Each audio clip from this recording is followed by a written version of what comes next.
A character that I feel is often overlooked in the story of Lord of the Mysteries is Benson, because even though he gets much more screen time than some characters such as Fry, Kenley, or maybe even Old Neil, he doesn't really have that much of an impact on the plot and how things turn out. So because of this, it's really only natural that Benson is pushed in the backs of most people's minds when it comes to the story, because beyond the first volume, he never really appears again and is only mentioned sometimes by Klein, who is maybe reminiscing about his past with his siblings. Nevertheless, this video exists because I just wanted to talk about how much of a GOAT Benson really is, because when both his parents died, he stepped up and took the role of being a parent upon himself. He supported both his siblings and kept them out of poverty. And I'm not sure how he was able to do it, as even families with both their parents alive sometimes fall into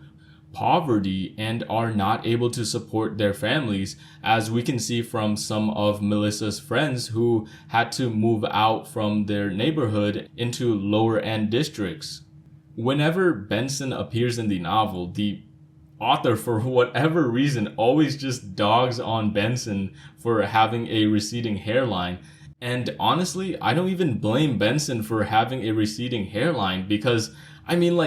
what else would you expect to happen to someone who is constantly working and is probably stressed out of his mind that he has to support both his siblings because both his parents are dead? And if he, the only able-bodied person, or at least the only person who can work at the time, is not able to support his family anymore, more likely than not, Klein and Melissa will go into poverty and will have to provide for themselves, which I don't even know how they would be able to do that. But yeah, can you blame Benson for going, or not going bald, but having a receding hairline? Because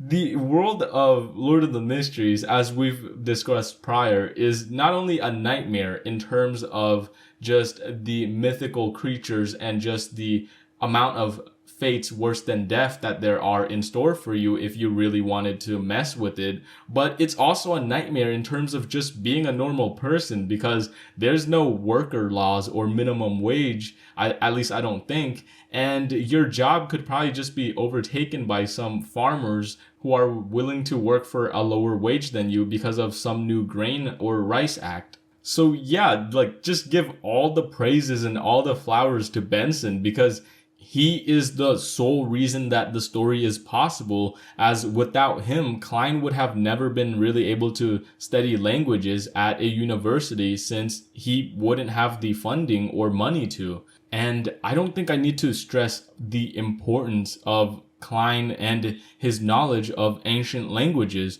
because without his knowledge of ancient languages, he wouldn't be able to make charms or be able to do the rituals that he did in the story, which were pivotal to his success, such as making the sun charm, which was integral in their battle against Megos. Furthermore, Klein wouldn't be able to communicate with other members of the Tarot Club, such as the Sun.